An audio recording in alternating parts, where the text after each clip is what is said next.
اعوذ باللہ من الشیطان الرجیم، بسم اللہ الرحمن الرحیم۔ السلام علیکم ناظرین مکرم۔ 92 نیوز چینل کے پروگرام صبح نور میں آپ کا میزبان غلام معین الدین نظامی اپنے ساتھیوں سمیت حاضر خدمت ہے۔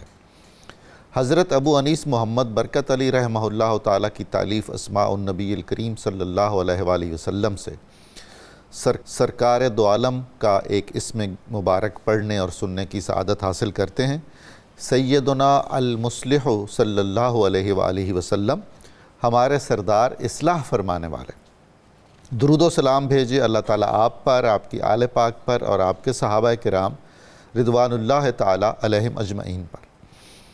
مشہور سیدنا نعمان بن بشیر رضی اللہ تعالیٰ عنہ بیان فرماتے ہیں کہ میں نے اللہ کے رسول صلی اللہ علیہ وآلہ وسلم کو یہ ارشاد فرماتے ہوئے سنا کہ انسان کے جسم میں گوشت کا ایک لوتھڑا ہے، اگر وہ صحیح اور سالم رہے تو سارا جسم صحیح اور سالم رہتا ہے، اور اگر وہ بیمار ہو جائے تو سارا جسم بیمار اور خراب ہو جاتا ہے، اور وہ لوتھڑا دل ہے۔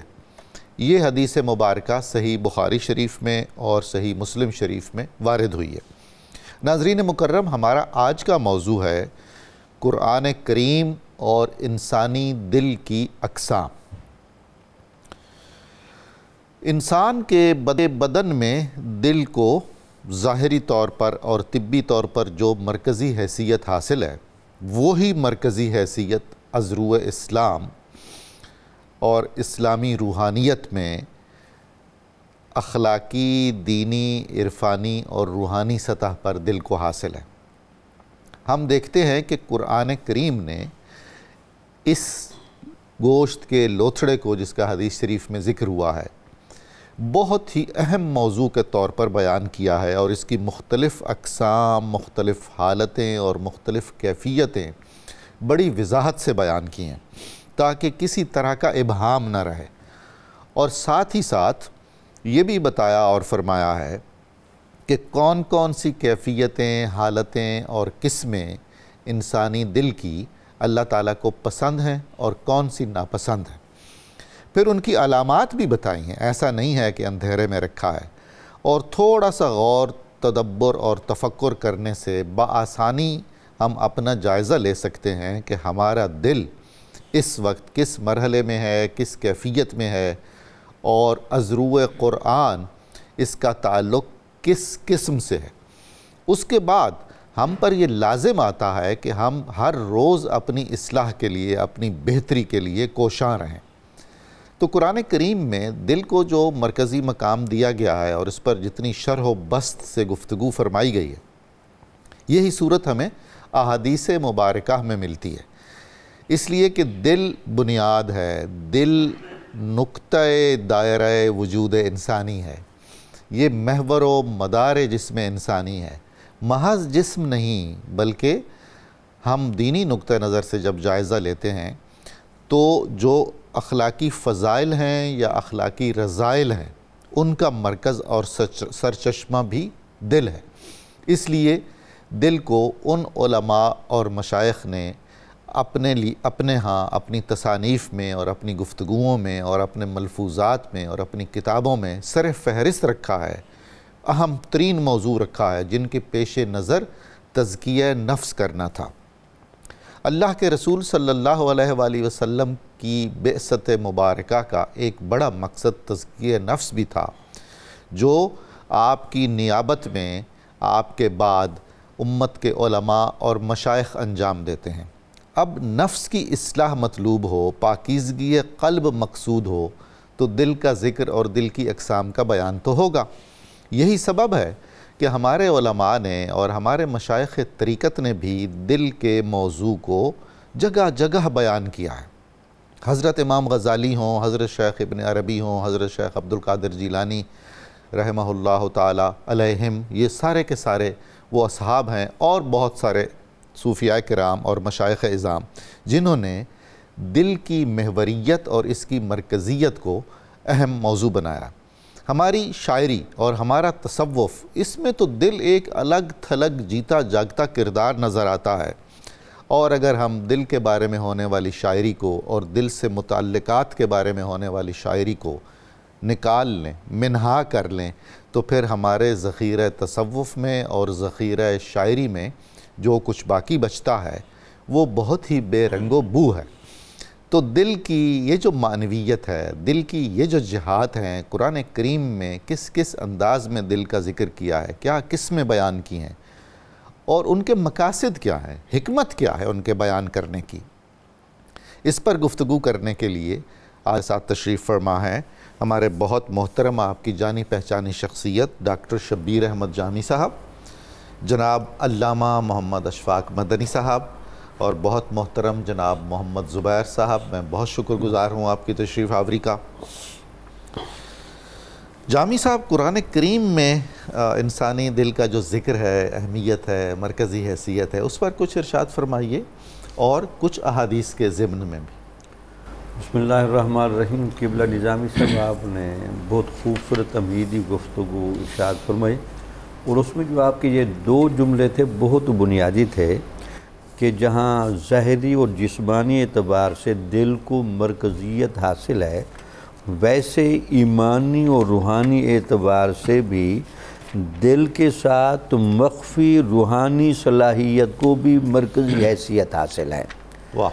جس طرح ہمارے دماغ اور بھیجے کے ساتھ عقل کا شعور وابستہ ہے، جی، اسی طرح ہمارے دل کے ساتھ ایک روحانی حس وابستہ ہے جس کو صوفیہ قلب کہتے ہیں۔ واہ واہ! اور قرآن نے بھی بنیادی طور پر قلب کا لفظ اس کو ساتھ رکھ کر استعمال کیا ہے۔ جی، مثلا قرآن مجید کے اندر اللہ تعالیٰ نے انسان کو جو بنیادی صلاحیتیں دے کر بھیجا ہے نا، ان تمام صلاحیتوں کا سارا لحاظ دل کی حدود سے وابستہ ہے۔ کیا کہنا؟ مثلا حضور نبی اکرم صلی اللہ علیہ وسلم سے یہ پوچھا گیا، اے اللہ کے نبی یہ فرمائیں کچھ چیزیں تو حلال ہیں جی، اور کچھ چیزیں حرام ہیں۔ اب کچھ چیزیں جو متشابہات ہیں یا کچھ چیزیں جو شبہ پیدا کرتی ہیں کہ وہ حلال و حرام کی سائیڈ میں کدھر لے جائیں، یا بظاہر ہمارے لیے غیر واضح ہے، غیر واضح، تو ہم کدھر جائیں؟ تو آپ نے فرمایا کہ یہ بات اپنے دل سے پوچھیں۔ اللہ اللہ! تمہارے دل کے اندر وہ صلاحیت رکھ دی گئی ہے۔ ہاں، یہ بات ضروری ہے کہ کسی نے وہ صلاحیت گدلی نہ کر دی ہو۔ اگر معدے کا ہاضمہ خراب ہو گیا ہے تو وہ اعتبار نہیں، تو ورنہ دل سے فتویٰ لو، اپنی صلاحیتوں کے باب میں یہ صلاحیت لے کر آیا۔ اور قرآن مجید نے یہ جو چار چیزیں بتائی ہیں نا، جو انسان کے ذمہ دار ہونے اور مکلف ہونے کا بنیادی طور پر مدار ہیں۔ جی، ایک تو اس بات کی اطلاع دی گئی کہ زمین پر انسان کو اللہ کا خلیفہ بنایا گیا ہے۔ خلافت الہیہ کا اس کو صحیح ادراک یہ قلب کی بیداری کے بعد ہوتا ہے امام غزالی کے نزدیک۔ سبحان اللہ، سبحان! اگر کسی نے اپنا دل بیدار کر لیا اور دی گئی صلاحیت کو مزید جلا بخش لیا تو اللہ کا زمین پر خلیفہ ہونے کا اس کو اندازہ لگ جاتا ہے۔ اس کا مطلب یہ ہوا کہ وہ جو امانت الہی ہے جس کی بنیاد پر تاج کرمنا بنی آدم کے سر پہ رکھا گیا، اس کا حامل قلب ہے۔ قلب ہے۔ اور ہمیشہ یاد رکھیں کہ یہ جو ظاہری ڈھانچہ بنا دیا گیا تھا، جی، اور اس ظاہری ڈھانچے کو چونکہ مختلف عناصر سے بنایا گیا تو اس پر ذرائع اعتراضات بھی ہونے لگے۔ اور تو پھر بعد میں اللہ تعالیٰ نے فرمایا کہ جو میں جانتا ہوں تم نہیں جانتے۔ جب انسان کے اندر روح ڈالی گئی اور روح نے دل کی جا کر جلوہ پکڑا، اس وقت فرشتوں نے سجدہ تعظیم بدالا۔ ان کا اندر کے میکانزم کا ہمیں اندازہ نہیں تھا کہ اس کو ربط الہیہ کا کون سا وہ گہرا میکانزم انسان کو دے کے بھیجا جا رہا ہے۔ پھر آپ دیکھیں قلب کو بیدار کرنے کے لیے نظام الہی دیکھیں۔ جی، الستو بربکم قالوا بلا کا اقرار یہ دل کی حدود میں ہوتا ہے۔ اچھا قبلہ نظام سے یہاں کتابیں لکھی گئی ہیں، ہم کیوں مسلمان ہوئے، اور سب سے پوچھیں کہ مسلمان ہونے کی کیا وجہ ہے، وہ کہتے دل بے قرار رہتا تھا۔ اب چونکہ دل کا قرار وابستہ ہے وہ ربط الہی سے، اب ربط الہی کی ساری خوراک دیتا ہے مذہب اسلام، دین اسلام۔ جب بندہ اس سے دور ہوتا ہے تو وہ اطمینان قلب کی روحانی کیفیت پیدا نہیں ہوتی، وہ بھی سارا لحاظ ہے۔ اچھا نظام قدرت دیکھ، جی بچہ پیدا ہو رہا ہے، ابھی اس کا دماغ نے کام کرنا شروع نہیں کیا، اس کے ایک کان میں تکبیر اور دوسرے کان میں اذان دی جا رہی ہے، اس دل اور روح کو بتانے کے لیے اوپر اقرار الہی تو آپ کر کے آ رہے ہیں، لیکن چونکہ آپ کو راہ آزمائش پر رکھا جا رہا ہے، اب جسم کے تقاضے ساتھ وابستہ ہوں گے، بیدار رہ کر تمام مادی اور سفلی جذبات کو دبانے کی کوشش کرنا۔ سبحان اللہ۔ ایسا نہ ہو کہ یہ باہر کا انسان اندر کے انسان پر حاوی آ جائے اور وہاں سرکشی اور تکبر انکار کی کیفیت پیدا ہو۔ وہ روح خود نفخہ الہی ہے، بالکل ٹھیک، اور اس کو سنایا جا رہا ہے اذان اور تکبیر اور وعدہ الست یاد دلایا، وعدہ الست، اور وہ جو روح ہے اس کا مرکزی پوائنٹ وہ دل ہے، یعنی دل کے ساتھ جو روحانی صلاحیت وابستہ ہے اس کو آپ ایک اعتبار سے روح کہہ لیں، دل کے ساتھ وابستگی کے اعتبار سے اس کو دل کہہ لیں۔ اسی لیے دل کا لفظ قرآن مجید نے بار بار استعمال کیا۔ مثلا یہ ایک بحث تھی کہ یہ جو قرآن مجید کتاب ہدایت ہے، انبیاء علیہ السلام کا آنا جو سراپا ہدایت ہے، لوگ قبول کرنے کے باب میں کیوں مختلف کھڑے ہیں؟ تو ان کو بتایا گیا کہ اللہ نے تو بھیج دیے ہدایت کے ذرائع، لوگ مختلف اس لیے ہو گئے کہ ان کو دی گئی دل کی صلاحیت، کئیوں کی ٹھیک ہے اور کئیوں کی خراب مختلف ہے۔ ان فی ذالک لذکر لمن کان لہ قلب، جس بندے کے دل کی صلاحیت ٹھیک کھڑی ہے اس کو قرآن کی شناخت میں اور نبی اکرم صلی اللہ علیہ وسلم کی شناخت میں کوئی تردد نہیں ہوا۔ جنہوں نے یہ صلاحیتیں خراب کر لی ہیں اب وہ قرآن کے منزل من اللہ ہونے میں بھی شک کر رہے ہیں، اور نبی کی صرف بشری حیثیت کو چیک کر کے تردد میں بیٹھے ہیں کہ یار یہ کیسے ہو سکتا ہے کہ ایک انسان کامل پر اللہ کا پیغام نازل ہو۔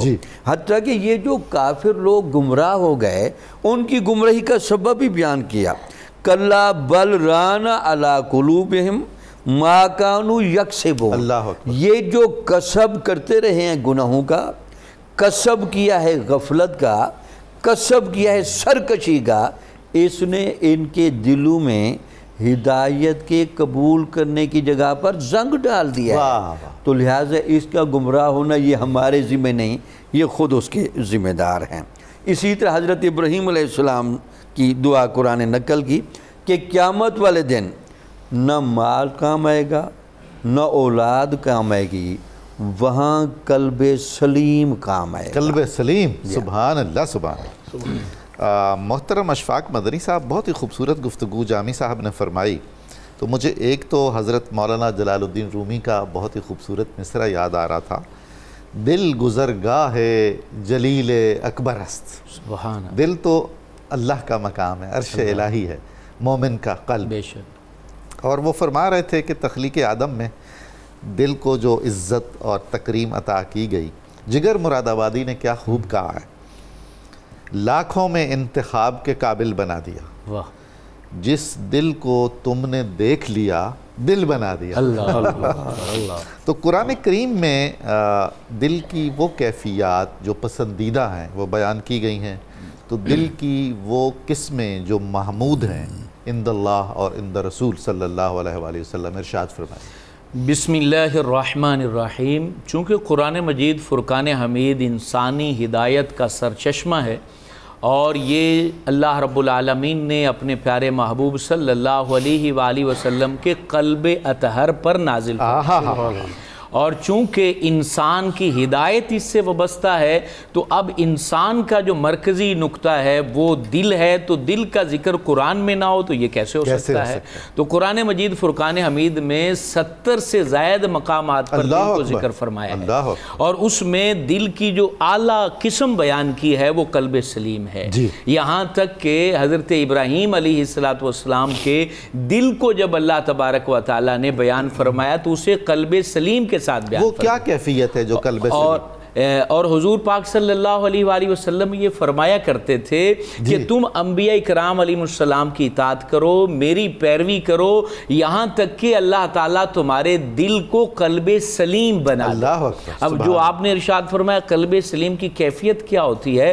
قلب سلیم صحت مند دل کو کہتے ہیں، یعنی جو ظاہری طور پر بھی وہ صحت مند ہوتا ہے اور وہ روحانی طور پر بھی صحت مند ہوتا ہے، اس میں غیر کا گزر نہیں ہوتا ہے، اس میں یکتائی ہوتی ہے، وحدانیت ہوتی ہے، اس میں توحید کا نور ہوتا ہے، اس میں شرک نہیں ہوتا ہے، اس میں غیر کے سامنے جھکنا نہیں ہوتا ہے، اس میں غیر کی محبت نہیں ہوتی ہے، اس میں فقط للہیت ہوتی ہے، حضور فخر عالم علیہ السلام کی محبت ہوتی ہے۔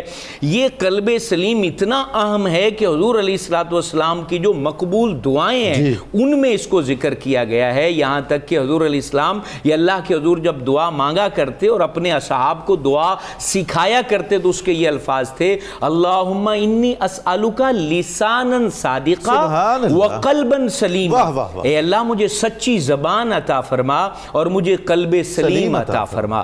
آج بھی جب ہم صفا مروہ کرتے ہیں تو سامنے LCD پر یہ دعا کثرت سے چل رہی ہوتی ہے کہ یا مقلب القلوب ثبت قلبی علی دینک، اے اللہ میرے اے دلوں کو پھیرنے والے میرے دل کو اپنے دین پر ثابت رکھنا، قائم رکھنا، یعنی میرا دل ہمیشہ قلب سلیم بن کر رہے۔ پھر قرآن مجید فرقان حمید کو جب آپ تلاوت کرتے ہیں تو اس میں پھر قلب سلیم کی مختلف کیفیات ہیں، کبھی قلب سلیم نرم دلی میں نظر آتا ہے، کبھی گداز دل کی صورت میں نظر آتا ہے، کبھی اطمینان قلبی کی صورت میں نظر آتا ہے، کبھی وہ ڈر کی صورت میں نظر آتا ہے کہ اس میں اللہ تعالیٰ کا ڈر محسوس ہوتا ہے، تو اس قلب سلیم کو پھر خاشع دل کہا جاتا ہے۔ جب وہ نرم ہوتا ہے تو اسے لین قلب کہا جاتا ہے، جب وہ مطمئن ہوتا ہے تو اسے مطمئن قلب کہا جاتا ہے۔ تو یہ قلب سلیم کی تمام کیفیات ہیں جس کو قرآن مجید فرقان حمید بار بار بیان کرتا ہے، اور یہ دل کی اتنی اہمیت ہے کہ امام غزالی رحمۃ اللہ علیہ جو قرآن مجید کو تصوف کی نگاہ میں وہ سٹڈی کرتے ہیں اور ہم تک نور پہنچاتے ہیں، آپ فرماتے ہیں دل کو جو قرآن اور حدیث میں بزرگی دی گئی ہے وہ دو وجہوں سے دی گئی ہے، ایک علم اور دوسرا قدرت۔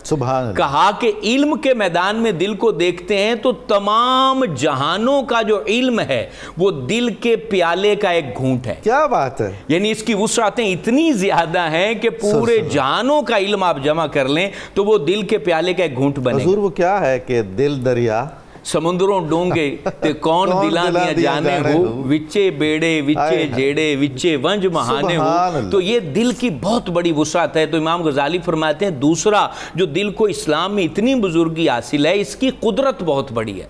کہا کیسے؟ کہا کہ یہ مکان سے لا مکان تک کا جو سفر ہے تم تو نہیں طے کر سکتے، دل کا ایک قدم کا سفر ہے۔ یعنی دل کی آنکھ جب کھل جاتی ہے تو مکان سے لا مکان تک یہ سفر ایک پل میں کر جاتا ہے۔ یہی بات ہے نا کہ ہم یہاں اگر آنکھیں بند کریں اور قلب صاف ہو تو مواج اقدس تک پہنچ جاتے ہیں، گنبد خضرا کی جو ہے نا وہ زیارت کو پہنچ جاتے ہیں، اور جن کے دل جو ہے نا اور زیادہ خوبصورت ہوتے ہیں تو وہ چہرہ مصطفیٰ بھی پا لیتے ہیں، وہ حضور علیہ السلام کی زیارت بھی کر لیتے ہیں۔ قلب سلیم جو ہے یہ انسان کو جنت تک پہنچاتا ہے، جیسا کہ حضرت انس راوی آپ کہتے ہیں کہ ہم حضور فخر عالم صلی اللہ علیہ وسلم کی بارگاہ میں موجود تھے تو وہاں پر حضور نے فرمایا کہ ایک شخص آنے والا ہے وہ جنتی ہے، تو جب دیکھا تو وہ انصاری تھا۔ 3 دن یہی معاملہ ہوا، تو پھر تیسرے دن وہاں حضرت عبداللہ ابن عمر نے اس کے جانے کے بعد ان کو کہا کہ میں 3 راتیں آپ کے ہاں ٹھہرنا چاہتا ہوں، مجھے مجبوری ہے۔ تو انہوں نے کہا میں مہمان نوازی کے لیے تیار ہوں۔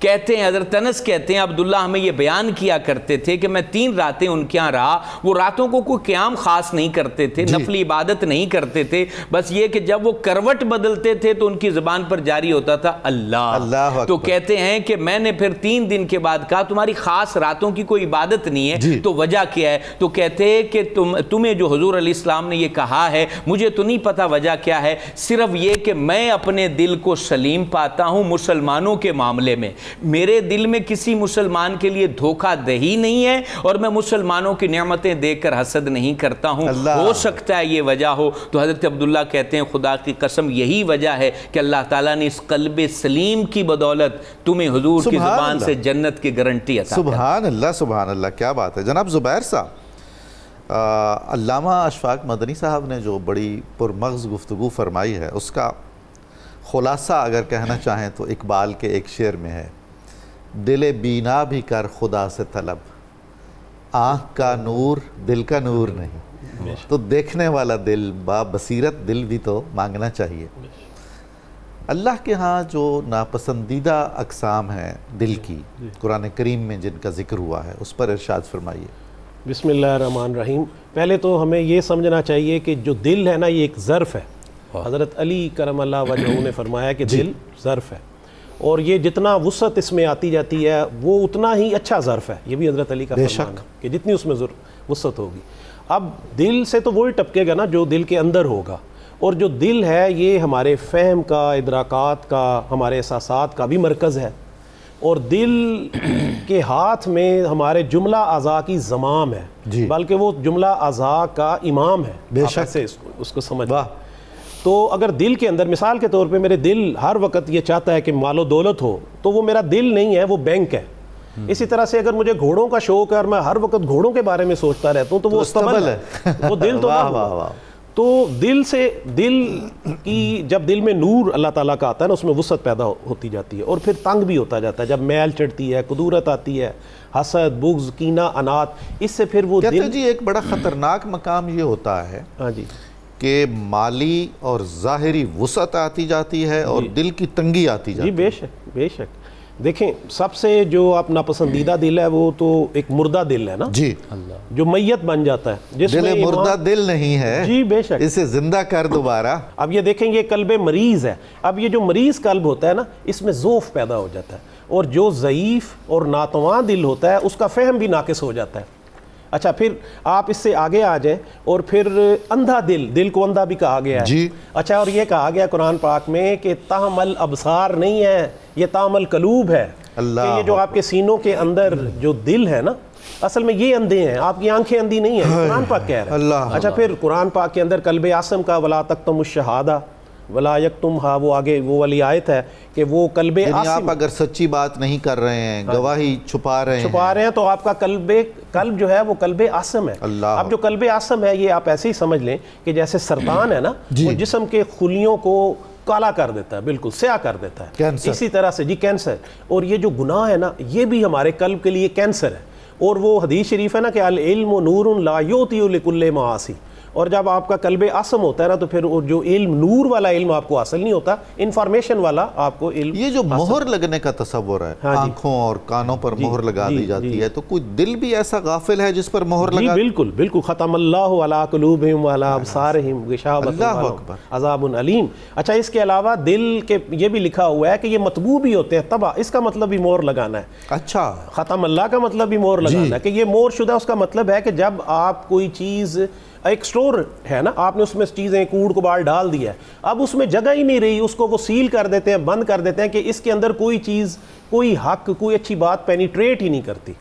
اسی طرح سے قرآن پاک کے اندر لکھا ہے جو قلب ہے وہ متکبر جبار بھی ہوتا ہے. اب وہ خلقتنی، وہ اس نے کہا تھا نا خلقتنی نار و خلقتہ من طین، کہ مجھے تو نار سے بنایا ہے، اور بعد میں اس نے اس کی دلیل دی کہ انا خیر منہ، ابلیس نے. جی ابلیس نے. یہ قبل متکبر ہے. اچھا اس طرح سے، اور وہ تو بھی ہے کہ کبر کا ذرہ جس کے دل میں ہوگا جی بے شک جنت کی خوشبو نہیں جی سونگے بے گا. شک. اسی طرح سے زائغ، قلب زیغ وہ ہے نا، ربنا لا تزغ قلوبنا بعد اذ ہدیتنا، کہ ہدایت کے بعد ہمارے دل میں ٹیڑھ نہ ڈال، کجی نہ آ جائے. جی کجی نہ آ جائے. قرآن پاک کے اندر ہے کہ قرآن پاک کی آیات میں متشابہات بھی ہیں، محکمات بھی ہیں، اور جن کے دل میں زیغ یعنی ٹیڑھ ہے وہ کیا کرتے ہیں، وہ جو متشابہات ہیں نا وہ اس طرف جاتے ہیں.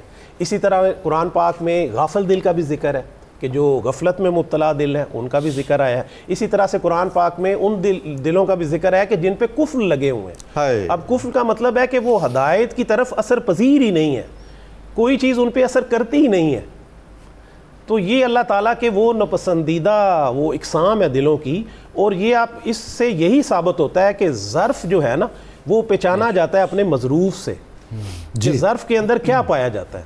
تو اگر ہمارے دل کے اندر گناہ ہوگا، کدورت ہوگی، حسد ہوگا، بغض ہوگا، عناد ہوگا، تو وہ اللہ تعالیٰ کے نور کو پینیٹریٹ ہونے. اچھا ایک اور دل ہے جس کو کہتے ہیں غلیظ القلب.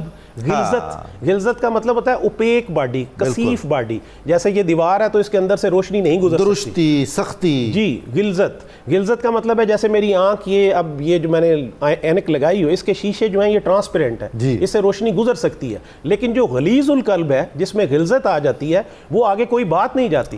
قرآن پاک میں رسول کریم صلی اللہ علیہ وسلم کو اللہ تعالیٰ نے فرمایا کہ یہ آپ پہ اللہ تعالیٰ کا بڑا عنایت ہے کہ آپ نہ تند خو نہیں ہیں، غلظت نہیں ہے، نہیں تو یہ سارے لوگ بھاگ جاتے ہیں. لنفدوا من حولک. جی بے شک. اور وہ غلظت جو ہے نا یہ بھی ایک اس کی کیفیت ہے. اور اب اس غلظت کو ہم نے دور کیسے کرنا ہے؟ تو اس کے لیے وَلَا بِذِكْرِ اللَّهِ تَطْمَئِنُّ الْقُلُوبُ ہے، تو اس سے اس کا علاج ہو سکتا ہے. اس سے پھر اللہ تعالیٰ کے نور. یہ جو آپ فرما رہے ہیں اطمینان قلب، تو اس کا مطلب ہے کوئی بے چین اور مضطرب دل بھی ہوتا ہے؟ جی مضطرب دل بھی ہے. اچھا متردد دل بھی ہے. متردد میں ہے کہ جو ریب والا دل ہے، شکوک و شبہات کا، شک میں مبتلا رہتا ہے. اچھا جو شک ہے نا یہ فہم میں سب سے بڑی رکاوٹ ہے. تو جب آپ کے دل میں شک پیدا ہو جاتا ہے، یہ حضرت امام جعفر صادق کا قول ہے، سبحان اللہ، وہ فرماتے ہیں کہ وہ جتنا شک اور تردد پیدا ہو جاتا ہے نا تو اتنا فہم گھٹنا شروع ہو جاتا ہے. تو اسی لیے ہمارے علماء اور مشائخ نے ہمیشہ یقین پر بہت زور دیا. جی بے شک، بالکل. اور یقین کا معاملہ جو ہے وہ اس پہ بھی بڑی بحث ہے کہ یقین کا معاملہ پھر دیکھنے سے ہے، پھر اللہ کے ذکر سے ہے، پھر اللہ تعالیٰ اپنی جب تجلیات آپ پہ ڈالتا ہے تو پھر آپ کو چیزیں واضح ہونا شروع ہو جاتی ہیں، بباطن آپ کو چیزوں کا پتہ چلنے لگ جاتا ہے. وقوف قلبی، کشف القلوبی، یہ پھر اس وجہ سے. ابھی آپ سے بہت باتیں کرنی ہیں، ہم نے بہت ہی اہم نکات آپ سے انشاءاللہ پوچھنے ہیں. ناظرین مکرم، ہمیں ایک مختصر وقفہ کرنا ہے. آپ اور ہم مل کر درود پاک سننے کی سعادت حاصل کریں گے. بہت جلد دوبارہ حاضر خدمت ہوتے ہیں. آپ ہمارے ساتھ رہیے گا. ابھی دل اور اس کے متعلقات پر ہماری گفتگو جاری رہے گی.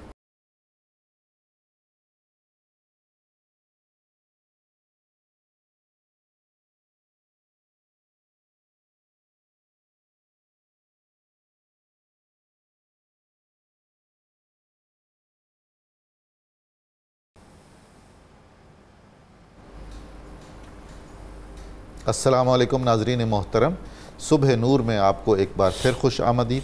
ہماری سعادت ہے کہ ہم آج گفتگو کر رہے ہیں قرآن کریم میں جو دل کی اقسام بیان ہوئی ہیں. ان میں کچھ اقسام مفید ہیں، کچھ غیر مفید ہیں، کچھ مہلک ہیں. ہمارے علماء جو شریک محفل ہیں اس پر مختلف حوالوں سے گفتگو کر رہے ہیں. اردو کے عظیم صوفی شاعر حضرت خواجہ میر درد کا ایک بہت ہی لطیف شعر سنیے.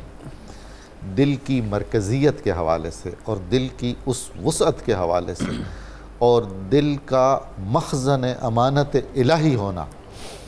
ارض و سما کہاں تیری وسعت کو پا سکے، ارض و سما کہاں تیری وسعت کو پا سکے، میرا ہی دل ہے وہ کہ جہاں تو سما سکے. محترم جامی صاحب، صوفیاء کرام کی کتابوں میں خاص طور پر اس موضوع کو بہت اہمیت دی گئی ہے، قرآن کریم کی روشنی میں اور احادیث کی روشنی میں. تو ان کے اپنے تجربات بھی ہیں، اپنے احوال بھی انہوں نے بیان فرمائے ہیں. تو کتب تصوف میں کیا کیفیت ملتی ہے ہمیں دل کی؟ بسم اللہ الرحمن الرحیم. صوفیاء کا چونکہ اخلاقیات پر اور آداب پر بہت گہرا رنگ ہے، تو سب سے پہلے جب ان سے پوچھا جاتا ہے یہ جو قرآن مجید میں مطالبہ ہے خلوص نیت کے ساتھ اعمال کی بجا آوری کا، سبحان اللہ، سبحان، اخلاص فی العمل، اخلاص فی العمل، یہ جوہر کہاں ہے، یہ صلاحیت کہاں ہے؟ تو وہ کہتے ہیں یہ بھی دل کے اندر موجود ہے. کمال ہے. یعنی دل کے اندر جو نیت کرنے کی کیپیسٹی ہے نا، اگر نیت کے باب میں اور قوت ارادی اور ہمت کے باب میں دل تیار ہو جائے کہ میں اس کام کو ہر صورت ہی کامل طریقے سے بجا لاؤں گا، تو خلوص نیت کے جذبات وابستہ ہو جاتے ہیں. جی. اچھا پھر ان سے پوچھا جاتا ہے کہ لوگوں کے ہاں جو بڑی دقت ہے، اعمال صالحہ میں تسلسل نہیں رہتا. جی ہاں. ہم اعمال صالحہ کے باب میں تردد کا شکار ہوتے ہیں. یہ میکانزم کہاں ہے؟ وہ کہتے ہیں یہ میکانزم بھی دل کے پاس ہے. سبحان اللہ. یہ ایک الگ بات ہے کہ دل جیسے جیسے اپنی صفات میں اور اپنی خوبیوں میں کامل ہوتا جاتا ہے تو وہ استقامت کی طرف مائل کرتا ہے۔ جی صوفیاء کے نزدیک چونکہ ان کا بنیادی ٹارگٹ قبلہ نظامی صاحب صوفیاء کا اعمال صالحہ کی بنیاد پر قرب الہی اور قرب نبوی صلی اللہ علیہ وسلم کا چونکہ اصول ہے اور حقیقت دین کا انکشاف ہے، یہ جب پوچھا جاتا ہے وہ کہتے ہیں یہ بھی صلاحیت دل میں ہے۔ حتیٰ کہ حافظ جمال اللہ ملتانی رحمۃ اللہ علیہ کے بارے میں لکھا ہے، ایک اپنے زمانے کے بڑے عالم جی ان کے پاس گئے اور انہوں نے محسوس کرا جی میں بہت علم پڑھا ہوا ہوں۔ آپ نے فرمایا کہ ذرا اس حدیث کا ترجمہ کریں، المومن مرآت المومن۔ اس نے کہا جی ایک مومن دوسرے مومن کا آئینہ ہے۔ ان کا آگے کوئی معنی اس نے کہا نہیں، ان کا نہیں، ایک مومن سے مراد ہے اللہ تعالیٰ کے ایک نام ہے مومن، اللہ اکبر، اور ایک مومن سے مراد ہے مسلمان۔ سبحان اللہ مومن کا آئینہ ہے اور مومن اللہ کا آئینہ ہے۔ سبحان اللہ، سبحان یہ جو آئینہ ہونے کی یہ جو کیفیت حدیث مبارکہ میں، یہ بھی صوفیاء کے نزدیک دل کے اندر ہے۔ تو وہ چمکاتے ہیں دل کو، سیکل کرتے ہیں، سائیکل کرتے ہیں، بلکہ الا بذکر اللہ تطمئن القلوب پر صوفیاء نے اور امام غزالی نے بڑا تفصیلی لکھا ہے۔ بھئی اطمینان قلب کیوں ہوتا ہے؟ اطمینان قلب اس لیے ہوتا ہے کہ بندے کو جس مقصد کے لیے پیدا کیا گیا ہے وہ اس مقصد پر چلتا ہے۔ وہ مقصد کیا تھا؟ یہ تو زمین پر آیا تھا نیابت الہیہ کے لیے، جی ہاں، یہ تو زمین پر آیا تھا اللہ کی مرضی کے مطابق اس کا نظام چلانے کے لیے۔ اب یہ جو نیابت الہیہ کی یہ جو صلاحیت دل میں تھی، اب اگر کسی جگہ وہ دھندلی پڑ جائے، الجھ جائے، دھیمی پڑ جائے، تو اس کو ذکر الہی کی کثرت کا جب پانی مسلسل ملتا ہے نا، تو جیسے حضور نے خود بھی فرمایا کہ ہر چیز کے لیے ایک ریگ مال ہوتا ہے، بالکل، تو دلوں کا ریگ مال اللہ کا ذکر ہے۔ سبحان اللہ، تو یہ اللہ کا ذکر اگر مسلسل کیا جائے، اچھا یہ ذکر پھر جا کر بہت قوی جب ہو جائے جی، اور اطمینان اور یقین کی کیفیتوں سے جب وابستہ ہو، تو حضور غوث پاک سے پوچھا گیا کہ دل کے اندر جی، یقین کی کیفیت کب آتی ہے؟ وہ کہتے ہیں جب یہ انوار الہیہ کی حدود میں داخل ہوتا ہے دل، اس وقت اس کے اندر یقین کی کیفیت آتی ہے۔ اسی لیے جب ان سے پوچھا کہ صوفیہ کہتے ہیں میں دیدار الہی ہوتا ہے، تو وہ کیسے ہوتا ہے؟ وہ کہتے ہیں دل کے آئینے میں جو اثر روحانی صلاحیت ہے، اللہ تعالیٰ کے انوار و تجلیات کا عکس پڑتا ہے۔ صوفی مراقبے کی حالت میں دیکھ کر کہتا ہے جی میں دیدار الہی کی لذت سے شاد کام ہو رہا ہوں۔ جناب جامی صاحب، آپ کے توسط سے ایک بہت ہی دلچسپ بات عرض کرنا چاہتا ہوں۔ ایک بہت مشہور و معروف شعر ہے جو دل کے آئینہ ہونے کے بارے میں اور مراقبے کے لیے تصوف کی متاخر کتابوں میں کثرت سے بیان ہوتا ہے۔ دل کے آئینے میں ہے تصویر یار، اللہ جب ذرا گردن جھکائی دیکھ لی۔ دلچسپ بات یہ ہے کہ اس کے شاعر ایک صوفی مشرب ہندو ہیں، ان کا نام ہے لالا موجی رام۔ ٹھیک ہے، کمال ہے، یعنی اتنا مقبول شعر ہے اور کیسا اچھا اس بالکل موضوع سے متعلق ہے۔ بالکل۔ ابن عربی نے بڑی گفتگو کی ہے دل پر۔ ابن عربی رحمۃ اللہ علیہ فرماتے ہیں کہ جب کسی بندے کا دل کثرت ذکر کی وجہ سے اور سلیم الفطرتی کی وجہ سے صحیح اجلا ہو جائے نا، اس کا دل حضور نبی اکرم صلی اللہ علیہ وسلم کے قرب کو محسوس کرنے کے لیے ایک آئینے کی شکل اختیار کرتا ہے۔ عالم برزخ میں سرکار دو عالم صلی اللہ علیہ وسلم پر جو کچھ گزر رہا ہے اس کی ایک جھلک اس دل میں بھی نظر آتی ہے کہ آج عالم میں یہ برزخ میں کیا معاملات چل رہے ہیں۔ تو دل پر آپ نے دیکھا کہ بہت زیادہ امام غزالی رحمۃ اللہ علیہ نے یہاں تک کہا دل کے آئینے میں فرشتے بھی نظر آتے ہیں، اللہ دل کے آئینے میں نبوت کی حقیقت بھی نظر آتی ہے، اور دل کے آئینے میں جنت اور دوزخ بھی نظر آتی ہے۔ اسی لیے تو صوفیاء نے دل کو جامع جہانما بھی کہا۔ جہانما۔ اب اس کے لیے جو دو چیزیں ضروری ہیں، حضرت حارثہ، جی حارثہ، وہ آ رہے تھے، حضور نبی اکرم صلی اللہ علیہ وسلم کی ملاقات ہوئی، تو آپ نے سلام کیا، اللہ اللہ، تو انہوں نے وعلیکم السلام عرض کر کے کہا کیف اصبحت یا حارثہ، کیسے صبح کی؟ تو آپ نے کہا اصبحت علی حقیقت الایمان، میں نے ایمان کی حقیقت پر صبح کی۔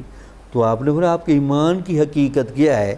تو آپ نے کہا میں دن کو روزے رکھتا ہوں، رات کو عبادت کرتا ہوں، اور میں ہر وقت جنت اور دوزخ کو سامنے دیکھتا ہوں۔ اللہ اکبر، اللہ اکبر، سبحان اللہ، سبحان اللہ۔ جناب مدنی صاحب، یہ جو گفتگو ہو رہی ہے اس پر آپ کچھ روشنی ڈالیے کہ شاعروں نے بھی، صوفیوں نے بھی، اہل علم نے بھی دل کے حوالے سے بہت کنسنٹریٹ کیا ہے اور اس کو فوکس کیا ہے قرآن کریم کی روشنی میں، تو کیا ہم محسوس کر سکتے ہیں اپنے دل کی کیفیت تنہائی میں بیٹھ کے کہ کیا ہمارا دل کس کیٹیگری میں آتا ہے، اور مزید کچھ آپ فرمانا چاہیں؟ دیکھیں ہم محسوس ضرور کر سکتے ہیں، لیکن اس کے لیے ہمیں ماہرین امراض قلب کو جس طرح ہم ان کے پاس جاتے ہیں، اس طرح روحانی تربیت دل کی ظاہری بیماریوں کے لیے، ظاہری بیماریوں کے لیے ہم اپنا چیک اپ کروانے جاتے ہیں، تو وہی ہمیں بتاتے ہیں کہ تمہارے دل کی کیفیت اس وقت کیا ہے۔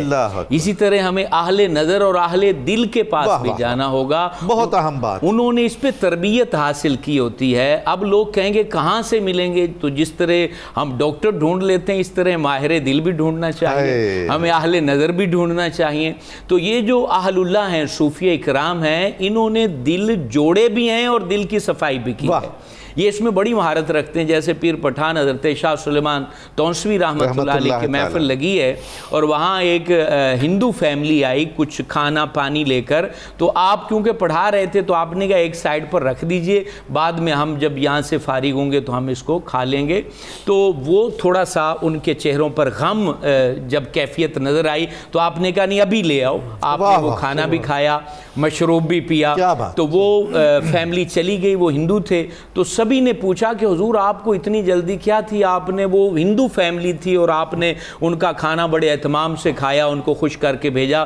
کہا کہ میں ہر معاملہ کر سکتا ہوں لیکن کسی کا دل نہیں توڑ سکتا، تو ان کا دل ٹوٹ رہا تھا تو میں نے ایسا کیا۔ وہی ہوا کہ وہ سارے لوگ اہل دل میں شامل ہو گئے، مسلمان ہو گئے، اور یہ سارے صوفیاء کا یہ طرز رہا ہے، انہوں نے دلوں کو ستھرا بھی کیا ہے اور دلوں کو اچھا بھی کیا ہے۔ دل توڑنے پر بہت برا، آپ تو یعنی کہ تصوف کا بنیادی نقطہ یہ ہے کہ کسی کا دل نہیں توڑنا ہے، اور پھر دل ٹھیک کیسے ہوتا ہے اس کو کیسے سمجھایا؟ حضرت امام اہل سنت امام احمد رضا خان کہتے ہیں، پھر کے گلی گلی تباہ ٹھوکریں سب کی کھائے کیوں، دل کو جو عقل دے خدا تیری گلی سے جائے کیوں۔ تو کہا کہ یہ دل ٹھیک رہ سکتا ہے جب حضور کی گلی میں رہے گا، نبی پاک علیہ السلام کی محبت میں رہے گا، تو پھر اس کو در در کی ٹھوکریں نہیں کھانی پڑیں گی۔ اور ایک استغاثہ پیش کرتے ہوئے اعلیٰ حضرت نے بڑا خوبصورت یہ شعر کہا کہ دل کو دے نور و داغ عشق، پھر میں فدا دو نیم کر، سن کے مانا ہے شق ماہ، اب آنکھوں سے دکھا کے یوں، یعنی میرے دل کو نور دیجئے اور اس کو چاند بنا دیجئے، اور چاند میں چونکہ داغ ہے تو داغ عشق بھی دے دیجئے، پھر اس کو اپنی انگلی کا اشارہ کر کے دو ٹکڑے بھی کر دیجئے کہ ہم سن کے مان چکے ہیں کہ آپ نے چاند کے دو ٹکڑے کیے ہیں، اب دکھائیے کہ احمد رضا یوں چاند دو ٹکڑے ہوا تھا۔ اور اسی طریقے حضرت علامہ محمد اقبال رحمۃ اللہ علیہ، آپ کی شاعری بھی دل پر بڑی کمال ہے، جو بڑی تربیت کرتی ہے۔ آپ نے یہ کہا تھا کہ قصہ دارو رسن بازی طفلانہ دل، کہا تھا کہ تم جو سنتے ہو کہ حلاج کو پھانسی پہ چڑھا دیا گیا اور فلاں جو ہے وہ جہاد میں اتنے لوگ زخمی ہوئے، یہ اتنی ان کو جو ہے نا وہ تکلیفیں پہنچی، تم اہل نظر نہیں ہو، تمہیں اس میں بڑا دکھ نظر آتا ہے، جبکہ دل کے لیے وہ بچوں کا کھیل ہے۔ جن کے دل مقام کو پہنچے ہوتے ہیں وہاں تختہ دار پر چڑھنا یا اپنی گردنیں کٹوانا ان کے لیے کوئی جو ہے نا وہ بڑی بات نہیں ہوتی ہے۔ اور کہا التجائے آرینی سرخی افسانہ دل، کہ یہ جو دل کی کہانی ہے اس کا مین عنوان یہ ہے کہ اللہ کا دیدار ہو جائے، وہ ہر وقت یہی التجا کرتا رہتا ہے۔ اور پھر کمال بات کہ ڈاکٹر اقبال نے کہ یا رب اس ساغر لبریز کی میں کیا ہوگی، کہ اس ساغر لبریز کی میں کیا ہوگی، جادائے ملک بقا ہے خط پیمانہ دل، کہ جو گلاس کے اوپر ایک لائن لگی ہوتی ہے اس کو خط بولتے ہیں، کہ وہاں تک جام بھرا جاتا ہے. کہا کہ یہ جو دل ہے نا، وہ شاخ کا دل، اس کا جو خط ہے وہ ملک بقا کی پگڈنڈیاں ہیں، تو اس کی میں کتنی زیادہ ہوگی، اس کو کون اندازہ لگا سکتا ہے. کہا ابر رحمت تھا کہ تھی عشق کی بجلی یا رب، جل گئی مزرائے ہستی تو اگا دانہ دل، کہ عشق نے، عشق کی بجلی نے ہستی کا جو مزرع تھا، یعنی جس پہ تکبر، حسد اور یہ چیزیں تھی، اس کو جلا دیا اور پھر دل ہرا بھرا ہو گیا. تو کہتے ہیں اب اس کو عشق کی بجلی کہوں یا ابر رحمت کہوں، مجھے سمجھ نہیں آ رہی ہے. اور پھر کہا حسن کا گنجے گراں مایا تجھے مل جاتا، تو نے فرہاد نہ کھودا کبھی ویرانہ دل.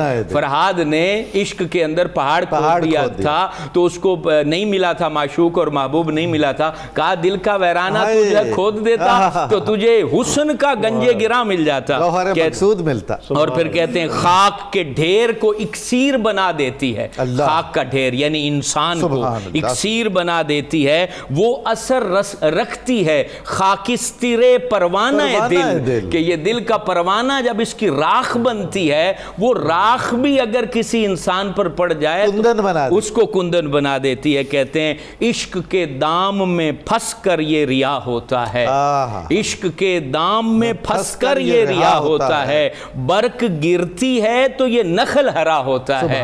کہ یہ دل جو ہے یہ ایسی چیز ہے، اس کے اوپر عشق جب وارد ہوتا ہے، اس پہ جب محبت طاری ہوتی ہے، اس کو جب صحیح آشنائی ملتی ہے، کیونکہ یہ دل ازل سے الستو بربکم کے جو ہے نا وہ مسرور کن جملے کے اوپر جو ہے نا وہ گم ہے. اور جب اس کو اپنی منزل ملتی ہے، اپنا مقصود ملتا ہے، پھر یہ شاہی بھی لٹا دیتا ہے، پھر یہ اپنے مال و زر کی بھی پرواہ نہیں کرتا ہے، یہاں تک کہ اپنی جان کی بھی پرواہ نہیں کرتا ہے. پھر احد کے میدان میں بھی وہ نظارے نظر آتے ہیں اہل دل کے، کربلا میں نظارے نظر آتے ہیں. ہمیں تو یہ نظر آ رہا ہے نا کہ وہاں حضرت علی اکبر بھی قربان کر دیے، حضرت علی اصغر بھی قربان کر دیے، وہاں اپنے بھائیوں کو حضرت امام علی مقام نے قربان کر دیا. وہاں دل تھا اور دل کے اوپر وارد عشق کے نظارے تھے، اور یہ چیز ازل سے ہے، ابد تک رہے گی. دل بھی باقی رہیں گے اور دل والے بھی باقی رہیں گے، انہی سے کائنات سجی ہے، اور معاشر بھی انہی کے دم قدم سے ہمارے لیے ہرا بھرا ہوگا. سبحان اللہ سبحان اللہ. جناب زبیر صاحب، میں چاہوں گا کہ آپ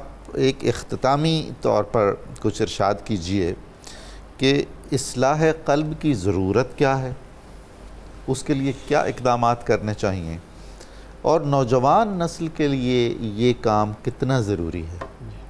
اعوذ باللہ من الشیطان الرجیم. وَمَنْ أَعْرَضَ عَنْ ذِكْرِي فَإِنَّ لَهُ مَعِيشَةً ضَنْكَ، کہ جو اللہ کے ذکر سے آراز کرتا ہے اس کی معیشت جو ہے، اس کی روزی تنگ ہو جاتی ہے. اب اس آیت کے مطابق یہ ایک اشکال پیدا ہو سکتا ہے کہ کوئی شخص کہے کہ جی فلاں شخص تو اللہ کا ذکر نہیں کرتا، اس کے پاس تو بڑی مال و دولت ہے، بڑی روزی ہے. تو یہ بڑی جامع آیت ہے. اس کا مطلب باطنی رزق بھی ہے، دل کا اطمینان، سبحان اللہ، سکون بھی ہے. دیکھیں اللہ تعالیٰ نے یہ ہمارے دل کو کوئی استبل نہیں بنایا ہوا. اللہ تعالیٰ نے ہمارے دل کو وہ گزرگائے جلیل اکبر است ہے، وہ تو اللہ تعالیٰ کی جلوہ گاہ ہے، کلزم کا بیر عمیق ہے، اللہ تعالیٰ کا عرش ہے. اور وہ کہتے ہیں کہ اس میں اتنی وسعت پیدا ہوتی ہے جب اللہ تعالیٰ کا ہم ذکر کرتے ہیں، تو پھر پوری کائنات ایک رائی کے دانے کے برابر نظر آتی ہے. اور پھر وہ جو ایک حدیث شریف ہے جس کا یہ مفہوم ہے کہ جو بنی آدم ہے تمام کا تمام، اس کا جو قلب ہے وہ رحمان کی 2 انگلیوں کے بیچ ہے. سبحان اس کا مطلب یہ ہے کہ اللہ تعالیٰ کے تصرف میں ہے، اس کے اختیار میں ہے. اور جو زیغ والا دل ہوتا ہے، قرآن پاک کی آیت ہے، تو اللہ تعالیٰ اس کو زیغ کی طرف ہی موڑ دیتا ہے. اور جو ہدایت والا ہوتا ہے اللہ تعالیٰ اسے ہدایت کی طرف موڑ دیتا ہے. تو جب ہم اللہ کا ذکر کیوں کرتے ہیں، اس کا فلسفہ سمجھنے کی ضرورت ہے. جب ہم اللہ کو پکارتے ہیں، اللہ کا ذکر کرتے ہیں، تو ہم اس سے استغاثہ کر رہے ہوتے ہیں نا کہ میرے مولا کرم کر، میرے پہ اپنی عنایت کر دے. اور وہ پھر کرم کرتا ہے، پھر وہ ہدایت کی طرف ہمارے دل کو موڑتا ہے. اس سے گداز بھی پیدا ہوتا ہے. جی بالکل، گداز بھی پیدا ہوتا ہے. دل میں گداز ہی تو پیدا کرنا ہے. یہ جو ہم تہجد کے وقت اٹھتے ہیں، 2 نفل پڑھتے ہیں، اور اگر ایک آنسو نکل جائے اور جو گداز پیدا ہو جائے، یہ تو میڈیکل بھی سائنس کہتی ہے کہ یہ آپ کا سٹریس ریلیز کر دیتی ہے. یہ جو علامہ اقبال نے کہا کہ شکستہ ہو تو عزیز تر ہے نگاہ آئینہ ساز میں، جی یہ کون سی شکستگی ہے؟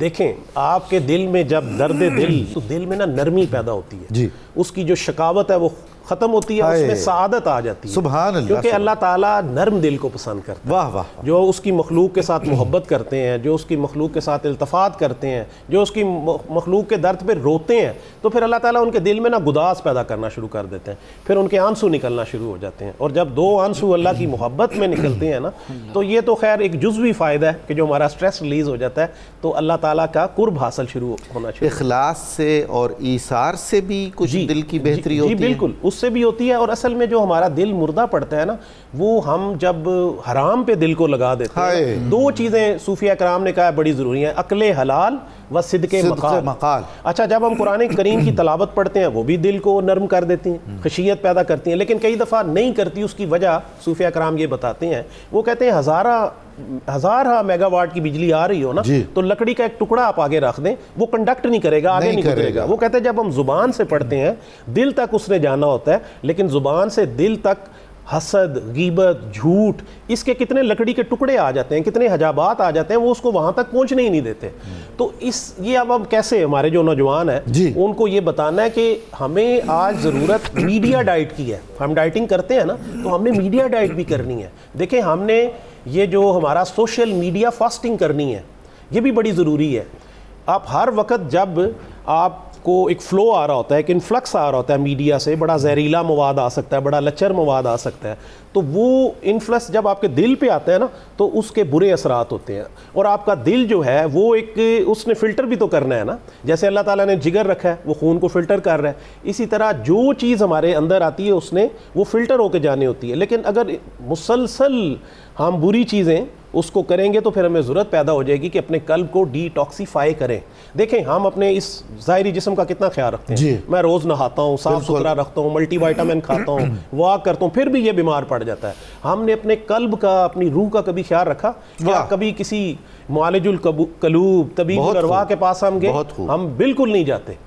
ہمیں ضرورت ہے اس امر کی کہ ہم اتنے غافل ہیں کہ اپنی غفلت سے بھی غافل ہیں، ہمارا قلب اتنا غافل ہے کہ اس کو اپنی غفلت کا بھی نہیں پتا۔ یہ تو دردناک ترین صورت ہے۔ جی بے شک ایسے ہی ہے۔ اچھا، میں اس کے لیے نا حضرت امام جعفر صادق نے بڑی پیاری بات کی ہے، نوجوانوں کو آپ نے پیغام دینے والی بات کی ہے نا، وہ کہتے ہیں کہ آپ اپنے زمانے کے عالم بنو۔ اچھا، یعنی آپ نے اپنے زمانے کا عالم بننا ہے، آپ کو پتہ ہونا ہے، اپنے آپ کو اپ ڈیٹ رکھنا ہے کہ دنیا میں کیا ہو رہا ہے، اس کا مقصد کیا ہے۔ دیکھیں ہمیں دنیا میں نا ہر انسان لابنگ کر رہا ہے، ہر ملک لابنگ کر رہا ہے، مختلف جو ہے نا نیشنز کی یونینز بنی ہوئی ہیں، وہ اپنی انفرادی طور پر، اجتماعی طور پر۔ اب انسان جو ہے نا وہ سمجھتا ہے کہ یہ میرے خیالات ہیں، نہیں یار یہ تمہارے اندر ریکارڈنگز ہیں، وہ ریکارڈنگ ہم باہر نکال رہے ہیں، ہماری کرٹیکل تھنکنگ سسپینڈ ہو گئی ہے۔ اسلام جو ہے نا ہمیں کرٹیکل تھنکنگ کا کہتا ہے۔ تو آپ نے یہ بڑی زبردست بات کی کہ اپنے زمانے کے عالم بنو، یعنی اینٹیسپیٹ کرو کہ آگے کیا وقت آ رہا ہے، اینڈ اسٹے ریلیونٹ۔ اب ہم نے اینٹیسپیٹ کرنا ہے کہ آگے کیا وقت ہے اور اپنے آپ کو ریلیونٹ رکھنا ہے، اپ ڈیٹ رکھنا ہے، اور دنیا کے بھی اسناد اور آخرت کے بھی اسناد ہم نے سمیٹنے ہیں۔ ماشاءاللہ ماشاءاللہ، یعنی صرف جو ظاہری گریڈ حاصل کرنے کی دوڑ ہے اور مادہ پرستی ہے، اس کے ساتھ ساتھ ہم روح دونوں چیزوں کو ساتھ لے کے چلنا اور دل کی صحت کا بھی خیال رکھیں۔ بہت شکریہ، بہت عمدہ گفتگو فرمائی آپ نے، بہت مفید رہی۔ اللہ تعالیٰ ہم سب کو توفیق عطا فرمائے کہ ہم اپنے دل کی صحت اور اس کی اصلاح کی طرف متوجہ ہو سکیں۔ ناظرین محترم، کتاب الشفا سے دل کی بیماریوں کا روحانی علاج۔ ہر فرض نماز کے بعد دل پر سیدھا ہاتھ رکھ کر 7 مرتبہ یہ کلمات پڑھیں: یا اللہ یا قوی القادر المقتدر قوّنی وقلبی۔ آپ کو سکرین پر بھی نظر آ رہا ہوگا۔ یہ پڑھ کے ہتھیلی پر دم کر کے سینے پر پھیر لیں، اور اول و آخر 3 بار درود پاک کے بعد شہادت والی انگلی دل پر رکھ کر 7 بار یا قویو پڑھیں۔ اللہ تعالیٰ دل کی ہر قسم کی بیماریوں سے نجات عطا فرمائے گا، ظاہری بیماریوں سے بھی اور روحانی اور باطنی بیماریوں سے بھی۔ حضرت شیخ اکبر محی الدین ابن عربی کا قول مبارک ہے: جب دل خواہشات نفسانی کا تابع ہو جائے تو راہ خدا میں رکاوٹیں ہی آتی ہیں۔ ناظرین مکرم، آج کے اخبار نامہ 92 نیوز میں قرآن اور انسانی دل کی اقسام کے زیر عنوان بہت عمدہ، جامع اور مفید مضمون شائع ہوا ہے، آپ ضرور پڑھیے گا۔ پروگرام کی تفصیل جاننے کے لیے صبح نور کے ایکس کو فالو کریں، ہمارا فیس بک پیج لائک کریں، پروگرام دیکھنے کے لیے ہمارا یوٹیوب چینل سبسکرائب کریں، ہمیں اپنی قیمتی رائے سے ضرور آگاہ کریں۔ وقت ہوا ہے نعرہ مقصد پاکستان کا۔ آپ ہم سب مل کر یہ نعرہ لگائیں گے اور یہ دعا کریں گے کہ اللہ تعالیٰ ہمارے وطن کو، ہمارے ملک کو سلامت رکھے، سرخرو رکھے، سر بلند رکھے، سرفراز رکھے اور اسے ایک مثالی ملک بنائے۔ آئیے نعرہ لگاتے ہیں، پاکستان کا مطلب کیا؟ لا الہ الا اللہ محمد الرسول اللہ۔